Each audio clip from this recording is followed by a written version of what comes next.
Something changed on March 20th, 2026, and most of the world still hasn't grasped what it means. Iran fired ballistic missiles at a target nearly 4,000 kilometers away. The target was Diego Garcia, the joint United States and United Kingdom military base sitting in the middle of the Indian Ocean, one of the most strategically important patches of Earth on the planet. Neither missile struck the base. One failed in flight. A U.S. Navy warship fired an SM-3 interceptor at the second. But here's the critical thing, the thing that every government briefing room from Washington to Brussels to Beijing focused on when the dust settled. The missiles didn't have to hit anything. The fact that they were fired at all changed everything. Iran had looked the world in the eye just 3 weeks earlier and lied. In an interview with NBC News on March 5, 2026, Iran's Foreign Minister Abbas Araghchi sat in front of cameras and said, with complete confidence, that Iran had intentionally kept the range of its missiles below 2,000 kilometers. He said Iran did not have the capability to strike beyond that range and did not want it. That was the official position of the Islamic Republic. That was the public face of a regime that had spent years insisting it was a responsible regional actor building a deterrent, not a threat. 15 days later, Iran fired missiles at a base 3,800 to 4,000 kilometers from its own territory. The lie didn't just crack. It shattered in real time in front of every intelligence agency, every military analyst, and every government that had been trying to calculate exactly how far Tehran could actually reach. This is not just a story about a missile that missed. It is a story about what that missile revealed, what it set in motion, and what is now unfolding at a speed that most observers are badly underestimating. Because the Diego Garcia launch was only the beginning of what has become one of the most consequential military and strategic crises of the modern era.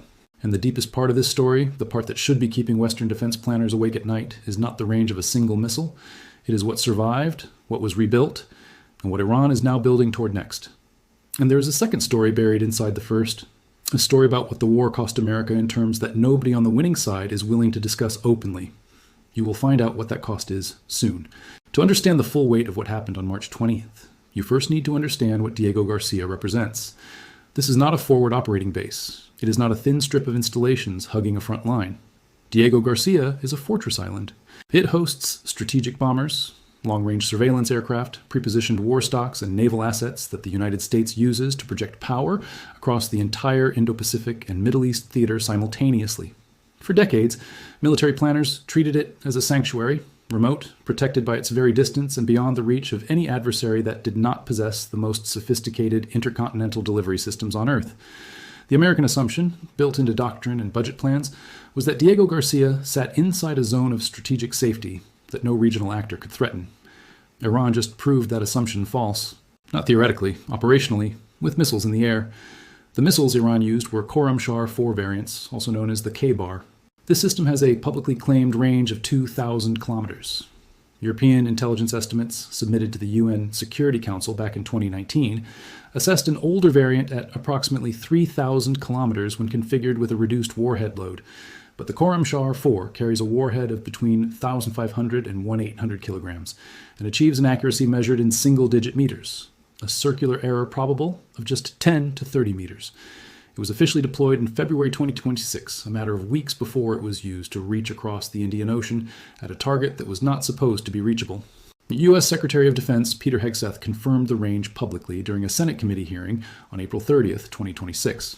He told senators directly, "I saw a 4,000-kilometer range missile being shot at Diego Garcia." That testimony didn't get the attention it deserved. A cabinet-level official had just confirmed under oath that Iran's operational missile range had more than doubled what Tehran was publicly claiming. That is not a minor revision. That is a strategic rupture. The range revelation mattered enormously. But there is a second layer to this story that received almost no coverage at all, and it may matter even more than the launch itself. One analytical report published immediately after the strike made a point that the mainstream coverage entirely missed. The commentary that followed focused on what the missiles missed. What actually mattered was what the missiles found. A ballistic strike against Diego Garcia was not aimed randomly at an island in the ocean. The targeting logic of that strike pointed directly at the fuel farms, the logistics infrastructure, the deep rear support systems that allow Diego Garcia to function as the hub it is. Runways can be repaired in weeks. The infrastructure that makes a strategic base actually generate military power, the fuel, the maintenance systems, the prepositioned stocks, is what takes months to replace. That was the intended message. And even though the missiles failed to detonate on the target, the message was received with full clarity.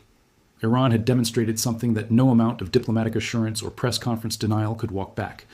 could reach what was supposed to be unreachable, and it was targeting the right things when it did.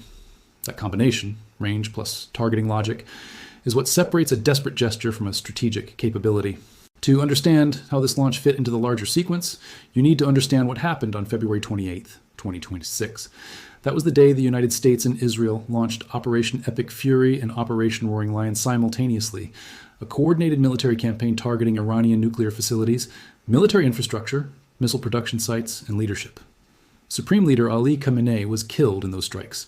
The stated goals of the operation included destroying Iran's ballistic missile capabilities, eliminating its navy, preventing the acquisition of a nuclear weapon, and severing support for proxy forces. President Trump described the objective as razing Iran's missile industry to the ground. Secretary Hegseth said the United States struck because Iran was developing missile and drone capabilities that would form a protective shield for nuclear blackmail. For a brief moment, the narrative from Washington seemed credible. Satellite imagery showed devastation at missile bases across the country. Tunnel entrances were collapsed, access roads were cratered, production facilities were in ruins. The story being told was one of decisive, overwhelming historic degradation. That story turned out to be wrong. Not partially wrong. Fundamentally, operationally, dangerously wrong. Here is what most people still do not understand about Iran's missile program. Iran did not store its missiles in hangars or on open launch pads. For years, while the world debated range estimates and diplomatic frameworks, Iran was building something else entirely: underground missile cities. Tunnel ecosystems extending deep beneath mountain ranges and desert rock, containing internal transport networks, storage chambers, maintenance bays, launch infrastructure, and buried logistics corridors stretching across the country. The Safa mountain complex south of Isfahan became one of the most extensively documented examples during the war. B-2 Spirit stealth bombers and B-52 Stratofortress aircraft struck it nearly 20 separate times with bunker buster munitions. Satellite imagery from Planet Labs, Airbus, Maxar, and Sentinel-2 continuously captured the strikes, the crater formations, the thermal signatures. The world watched in near real time as the United States dropped its most powerful deep penetration weapons on an underground facility again and again, and the facility did not die. By the end of May 2026, satellite images reviewed by CNN told a story that completely dismantled the triumphalist narrative from the early days of the war.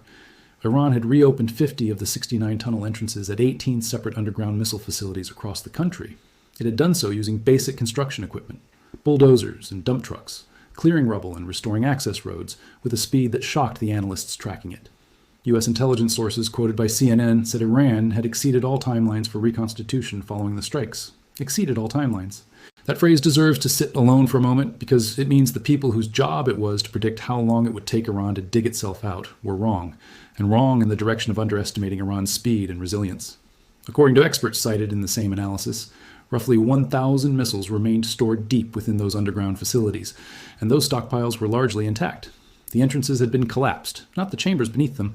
Sam Lair, a research associate at the James Martin Center for Nonproliferation Studies who specializes in Iran's missile program, stated it plainly: Iran would retain the ability to launch missiles so long as it had launchers and crews, even if production had halted. And Iran still maintained roughly 70% of its mobile launcher inventory. According to reports, 90% of its underground missile facilities were at least partially operational by early summer 2026. There's something else in this picture that received almost no discussion in the public analysis, and it is perhaps the most consequential detail of the entire campaign. The reason some Iranian facilities survived was not only Iran's engineering ingenuity, it was a constraint on the American side that nobody in the administration wanted to talk about. Because of limited stocks of bunker buster bombs, the Pentagon in some cases chose to seal the entrances to underground facilities rather than attempt to completely destroy them. Military planners had to preserve a certain stockpile of their most powerful munitions for potential future conflicts with China and North Korea. The United States, during the Iran campaign, used approximately 100 long-range stealth cruise missiles. That figure represents nearly its entire remaining stockpile of that class of weapon. This is the sentence that should have run on every front page in the Western world. America's military, the most powerful in human history, nearly emptied its long-range precision strike inventory in one conflict against a country whose missiles then drove it back to the ceasefire table. If you want to understand the real strategic stakes of what happened in the spring of 2026, that is where to start. Not at the smoking ruins of a tunnel entrance, at the bottom of a nearly empty American weapons magazine. This is exactly the moment where many people are told the story ends. Iran failed, America struck, the world moved on. But if you want to understand where this is actually heading, you need to know something about a missile system that most of the coverage has barely mentioned. If you find this kind of deep analysis valuable and want to stay ahead of what is coming next in this crisis, make sure you are subscribed, because the story from here gets significantly more serious. The question of Iran's missile ceiling was always framed as a regional problem. The missiles could reach Israel, the Gulf states, U.S. bases in the region, and parts of Eastern Europe. That framing produced a specific kind of policy response, one focused on air defense architecture around the Middle East. What the Diego Garcia launch proved is that the framing was categorically wrong, and what the Zoljana satellite launch vehicle suggests is that the ceiling may be far higher than any Western government has been willing to say out loud in public. Israel's ambassador to the UN submitted a letter to the Security Council in April, assessing that a ballistic missile derived from Iran's Zoljana satellite launch vehicle would be capable of carrying a 1-ton warhead 5,000 kilometers. The Zoljana uses 2 solid propellant motor stages and a smaller liquid third stage. It can be mounted on a mobile launcher, which, as the Israeli letter noted, makes pre-launch detection far more complex than fixed-site systems. A 5,000-kilometer range from Iranian territory puts every European country within reach. Iceland, Portugal, the United Kingdom, Norway, the entire continent falls inside that circle. It also puts the calculation in a completely different strategic category than the one Western missile defense architecture was designed to address. Iran's space program has officially been described by Tehran as peaceful. Its UN ambassador wrote a response to the Israeli letter insisting the program was for peaceful purposes only. This is the same regime whose foreign minister said, on camera, that Iran kept its missiles below 2,000 kilometers, 2 weeks before firing them 4,000 kilometers. Hudson Institute senior fellow Kankasapoglu framed the ICBM implication precisely. Even a limited ICBM capability would bring all of Europe and much of the continental United States within Iran's coercive reach. The credible ability to threaten several cities could increase the political and strategic costs of military action in the Middle East, giving Tehran leverage over Washington that it currently does not possess. That leverage, critically, does not require accuracy or reliability. It requires only the shadow of doubt. The knowledge that a country possesses the technical capacity to reach your territory changes the calculation of whether to confront it, even if the probability of an actual strike remains low. This is how deterrence works. This is how North Korea stopped being a country the United States was willing to attack. And Iran is building toward exactly that same shadow of immunity. The Fatah hypersonic missile program adds another dimension that changes the interceptability equation entirely. Iran's Fatah 1 is a medium-range ballistic missile traveling at speeds between Mach 13 and Mach 15, with a range of up to 1 hour 400 kilometers. It has been combat tested in operations against Israel. Its successor, the Fatah 2, features a true hypersonic glide vehicle with atmospheric maneuvering capability, reaching Mach 15 and above, with an unpredictable flight path that makes traditional intercept solutions nearly impossible to execute reliably. According to the Center for Strategic and International Studies Missile Threat Project, the maneuvering re-entry vehicle technology that Iran has been developing is specifically designed to defeat the SM-3 interceptor systems that the United States relies on for ballistic missile defense at sea. The SM-3 interceptor fired from a U.S. Navy warship successfully engaged one of the Diego Garcia missiles, but the missile it intercepted was flying a predictable ballistic arc. A hypersonic glide vehicle flying Mach 15 while executing pitch and course changes is a fundamentally different targeting problem, and the defense architecture built around stopping the former may not be sufficient to stop the latter. The North Korea dimension of this story has been discussed in fragments, but rarely in its full strategic complexity. The Washington Institute for Near East Policy documented years ago that the Khorramshahr family of missiles shows structural and engineering parallels to North Korean systems, particularly the Hwasong-10. Iran and North Korea have maintained a long-running bilateral exchange of missile technology that has moved in both directions, with each country contributing capabilities the other lacked. The dynamic demonstrated during the Russia-Ukraine war is directly applicable here. The KN-23 precision missile, which North Korea initially provided to Russia with catastrophic inaccuracy, deviating between 500 and 1/500 meters from its target, was refined under real combat conditions and Russian technical assistance into one of the most precise short-range ballistic missiles in the operational field. That same process of iterative real-world refinement has been available to Iran through decades of cooperation with Pyongyang. Hudson Institute's assessment flags cooperation between North Korea and Iran as something that could severely strain Washington's missile defense systems if it produced an Iranian nuclear launch capability. North Korea has already test-demonstrated ICBM technology. It has nuclear warheads. The technology transfer pathway from Pyongyang to Tehran does not require Iran to independently develop every component from scratch. It requires a functioning bilateral relationship, and that relationship is well documented and ongoing. The global economic consequences of what happened in the spring of 2026 extended far beyond the missile exchange itself. When Iran closed the Strait of Hormuz on March 4, 2026, in retaliation for the U.S. and Israeli strikes, it triggered the largest disruption in global energy markets since the COVID pandemic. The strait handles roughly 20 million barrels of oil per day, approximately 1 in every 5 barrels consumed on Earth. 15 million barrels per day effectively vanished from global circulation overnight. Within days of the closure, Brent crude passed $100 a barrel for the first time in 4 years. By the end of March 2026, Brent had risen approximately 65% from its pre-war level, recording its highest monthly rise ever, according to the World Bank's April 2026 Commodity Markets Outlook. The International Energy Agency announced the largest emergency reserve release in its history. Goldman Sachs, the IMF, and the Australian government all issued warnings of potential oil shortages, fuel rationing, and global recession. Global oil output was expected to fall by 9 million barrels per day in the second quarter of 2026, recording its largest quarterly decline since the COVID-19 pandemic. Countries that imported the majority of their energy through the Persian Gulf faced immediate supply crises. Vietnam experienced shortages and panic buying. Global shipping insurance costs skyrocketed. And all of that happened within weeks of a conflict that the Trump administration had apparently expected to be brief and decisive. A ceasefire agreement was reached on June 17, 2026, and shipping initially resumed through the strait. Oil prices fell back towards $70 per barrel on optimism. That optimism did not survive the summer. By July, the ceasefire had broken down. Iran announced new transit requirements for the strait. The United States announced a new blockade of Iranian oil. Prices climbed back toward $85 per barrel. The World Bank projected Brent averaging $86 per barrel for 2026 before dropping in 2027, but that forecast assumed the acute phase of supply disruptions ended in May, an assumption that the ceasefire breakdown undermined. The IMF's warning of a potential global recession was not a hypothetical. It was a description of where the trajectory led if the Hormuz closure persisted. And the fundamental disputes that produced the closure remain unresolved. Iran's demands for sanctions relief, compensation for war damage, and the release of frozen assets have not been met. The United States insists that Iran's nuclear program must be permanently and verifiably eliminated and the strait opened without conditions. Those positions have not converged. What has converged is Iran's rebuilt missile inventory, its restored launch facilities, and its demonstrated willingness to fire at targets 4,000 kilometers from its territory. The reconnaissance of what was actually destroyed and what was not has been the quietly devastating subtext of every ceasefire negotiation. Defense Priorities, analyzing the outcome of the February 28th campaign, stated the conclusion that the administration did not want stated. The Trump administration apparently expected the war to end in a quick victory, either by cowing the remaining leadership into capitulation or through a popular uprising that replaced the Islamic Republic with a friendlier regime. Neither happened. Iran's leadership reconstituted under Mojtaba Khamenei, son of the killed supreme leader.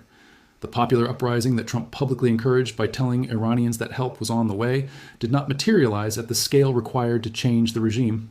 Iran is still Iran. Its missile program is still functional. Its nuclear enrichment knowledge survived entirely because scientific knowledge cannot be bombed. And Iran has now observed in forensic detail exactly what the combined military power of the United States and Israel can and cannot do to it across a sustained campaign.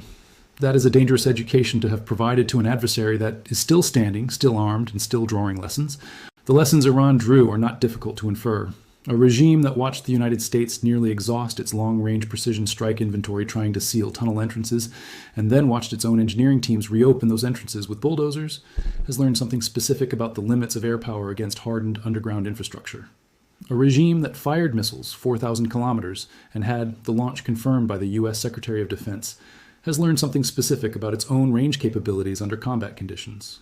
A regime that blocked the Strait of Hormuz and watched global oil prices rise 65% in a single month has learned something specific about the economic leverage it possesses.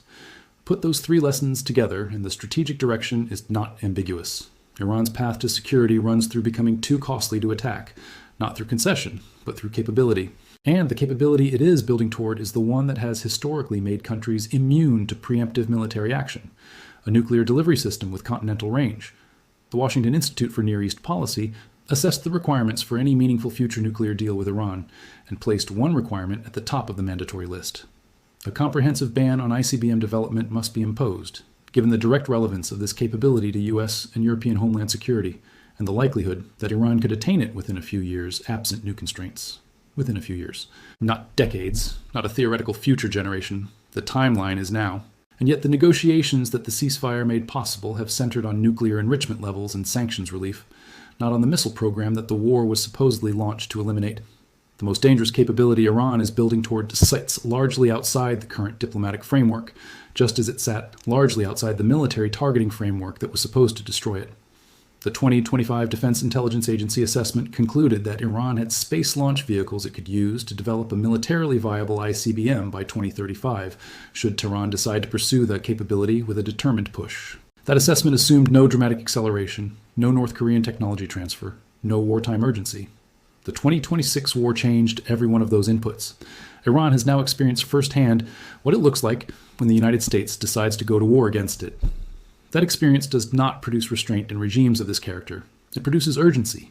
It produces the exact determined push that the DIA said would be required to compress the ICBM timeline. A 1999 national intelligence estimate predicted Iran would have ICBM capability by 2015. It did not. But those predictions failed because diplomacy and deterrence constrained the program. The 2026 war eliminated much of that diplomatic architecture and demonstrated the limits of the military deterrent. In its place is a vacuum that Iran's missile engineers are filling one tunnel at a time, one launch test at a time, one recovered warhead at a time. There is a pattern here that should not be missed. Every time a deadline arrives for Iran to have crossed some predicted threshold, the catastrophe is slightly further away than forecast. And every time that happens, the institutional response is to extend the timeline and assume more time is available. The Diego Garcia launch is a different kind of data point. It was not a forecast, or a model, or an intelligence estimate. It was a missile in the air, traveling 4,000 kilometers, fired at a target that was supposed to be safe. The gap between the declared 2,000-kilometer limit and the demonstrated operational range is not a projection. It is a measurement taken in real time, in combat conditions, under the observation of every intelligence satellite in orbit above the Indian Ocean. And if that measured gap between declared capability and actual capability applies equally to the space program-derived systems being developed in parallel, then the 5,000-kilometer assessment Israel submitted to the UN Security Council is not alarmism. It is arithmetic applied to a program whose track record of concealment and understatement is now a matter of confirmed historical record.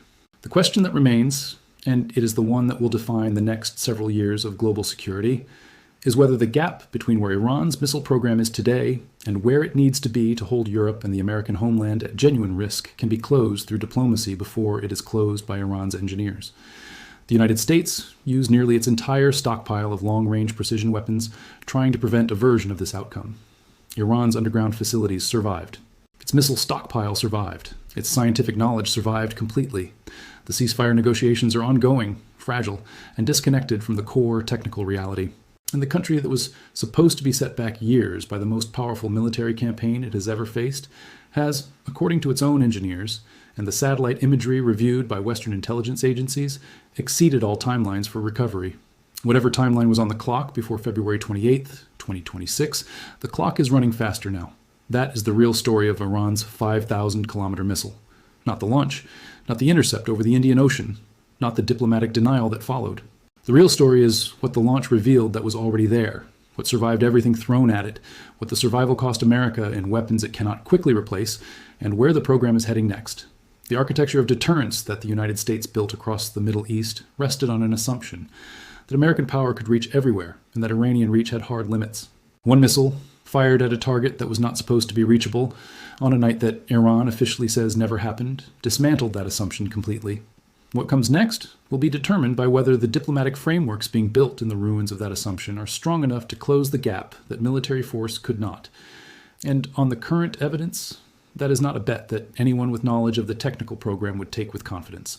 So what do you think? Can a diplomatic framework actually address Iran's missile program now that the war has demonstrated both the limits of American military power and the astonishing resilience of Iran's underground arsenal? Or are we watching the slow, unmistakable approach of a strategic threshold that the world has spent 20 years trying to prevent and may now be running out of time to stop? Drop your answer in the comments. Share this with someone who needs to understand what is really happening here. And if this is the kind of analysis you want more of, make sure you are subscribed, because this story is far from over.